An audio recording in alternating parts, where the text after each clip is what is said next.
रह जाऊंगा, इसलिए जाना उन्होंने फिर बुद्धि का इस्तेमाल किया। क्या? पार्वती शंकर जी बैठे हुए थे, परिक्रमा लगाई 3।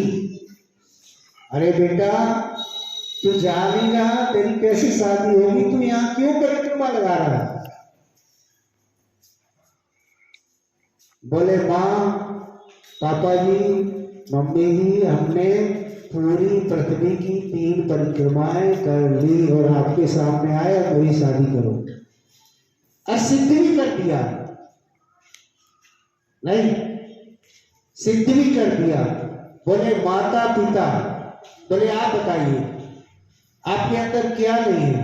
त्रैलोक्य आपके अंदर है। भगवान कृष्ण ने 2 बार भगवती यशोदा जी को दिखाया ब्रह्मांड में, वो नहीं। एक बार दूध पी रहे थे, एक बार बाबा को भी दिखाया, एक बार मैया को दिखाया, एक बार शालिग्राम दवा दिए। बोले मेरे शालिग्राम कहाँ है रे? ऐसे ऐसे करते रहे। बोले पूजा करनी थी बाबा को और शालिग्राम दिखे ना वहां पे, और वो मुंह में। बोले शालिग्राम कहाँ है भैया, बता तो दे, तो फिर तेरे को बहुत अच्छे लड्डू खिलाऊंगा। अब वो मुंह से ऐसे ऐसे गूंगे होके कह रहे थे। बोले मुंह खोला तो ब्रह्मांड दिखा दिया बाबा को।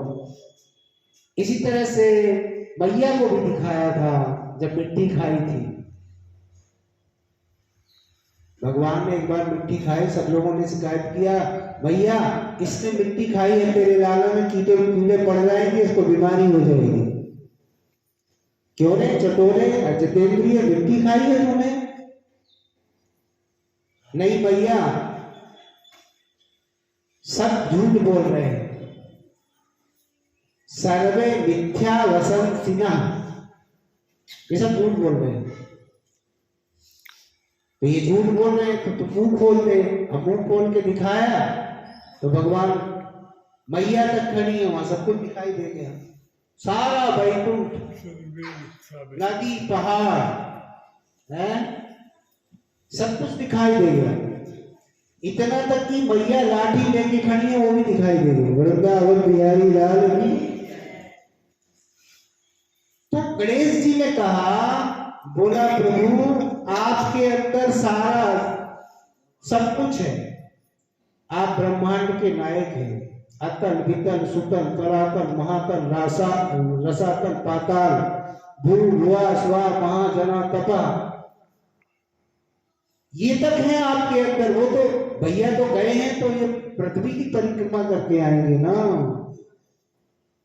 आप तो 7 नीचे 7 ऊपर सब कुछ आपके अंदर है, दिखाई दे जाते हैं चाहे तो। इसलिए मैंने आपकी परिक्रमा कर दी, सारी पृथ्वी का परिक्रमा हो गई। और जो है ना, और भगवान भोलेनाथ को मानना पड़ा। जो बात सत्य होती है तो मानना पड़ता है ना। बोला बेटा ठीक कह रहे हो। गणेश जी की महाराज यहाँ पे लिखा है, उन्होंने करा दी शादी। विश्वकर्मा की पुत्री रिद्धि बुद्धि। कौन है विश्वकर्मा की पुत्री? है जी,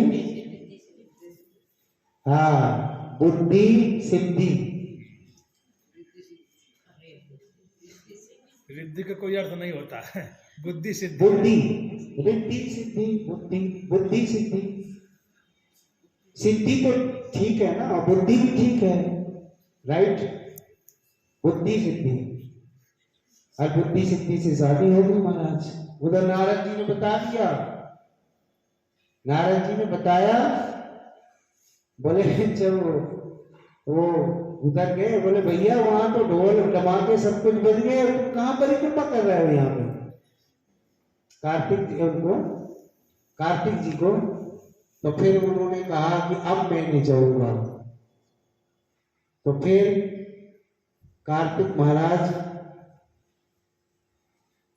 कहाँ पे विराजमान हो गए महाराज? वृंदावन बिहारी लाल की मल्लिकार्जुन पहाड़ है, क्रौंच पर्वत पहाड़ को कहा गया है, क्रौंच पर्वत। दक्षिण भारत में उधर क्रौंच पर्वत है। वहीं संदेशा मिला नारद जी से, वहीं बैठ गए, बोले अब मैं नहीं जाऊंगा और ना ही शादी करूंगा, ब्रह्मचारी रहूंगा। जब ऐसा हुआ, शादी हुई और यहाँ के पुत्र भी हो गए महाराज, शुभ लाभ, शादी हुई, पुत्र हुए। भगवान कार्तिक जी आए नहीं, फिर मल्लिकार्जुन, आगे आप कथाएं सुनेंगे, द्वादश ज्योतिर्लिंगों की इसमें है कथाएं। मल्लिका माने भगवती पराम्बा नहीं, अर्जुन माने भगवान। तो एक पक्ष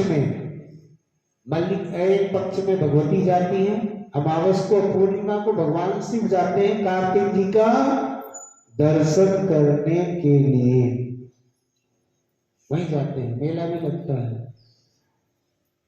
तो ये हैं भगवान के पुत्र और उनकी शादियां, और इस तरह से शिव महापुराण तो महाराज आत्म धर्म काम मोक्ष को देने वाला है। देखो, और शास्त्र, अभी उस दिन आप बात हुई थी ना, वो गीता तो योग शास्त्र है, तो रामायण प्रयोग शास्त्र है, और भागवत वियोग शास्त्र है। वियोग चाहिए तो भागवत, मुक्ति चाहिए तो भागवत, और अर्थ धर्म काम और मोक्ष सब कुछ चाहिए तो श्री महापुराण को श्रवण करो, इसमें सब कुछ है।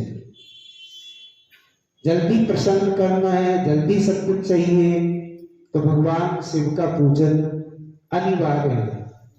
अनेक वर्षों से जिनका पूजन हुआ है, पूजन आगे ये तो नहीं कहता कि आपने हमारा पूजन किया इसलिए ये मिला, के घर में कोई कमी नहीं रहती जिसने पूजन। लेकिन बात यह है कि उसको थोड़ा करना पड़ता है लंबा, हमेशा करते रहो। स्वास्थ्य चाहिए, धन चाहिए, बुद्धि चाहिए, जो भी चाहिए, भगवान भोलेनाथ का पूजन आप करते रहिए। त्रयोदशी व्रत करें हमेशा, जिस तरह से त्रयोदशी का व्रत बताया हुआ है उस तरह से अगर 2 या 3 व्रत भी आप कर लो, उतने संकल्प पूर्ण। शुक्ल पक्ष की त्रयोदशी, शुक्ल पक्ष की त्रयोदशी, उसमें अगर आप इस विधि से, जो विधि आपको बताई गई है, प्रदोष काल में भगवान भोलेनाथ का पूजन कर लो, तो 3 व्रत में ही देखिए, उस दिन जिस दिन व्रत रखो, तो भगवान का व्रत रखते हैं तो नमः शिवाय उनका चिंतन होना चाहिए सारा दिन। सारी सामग्री खुद एकत्र करो, भाग के, उसमें भूख भी लगेगी नहीं, और सारा फल भी आपको मिलेगा। ये नहीं कि पानी जल भी तुम बांटते रख दो, दूरबा तुम ले आना, बेलपत्री तुम ले आना, फल भी लेते आना, तुलसी लेते आना जी। हाँ,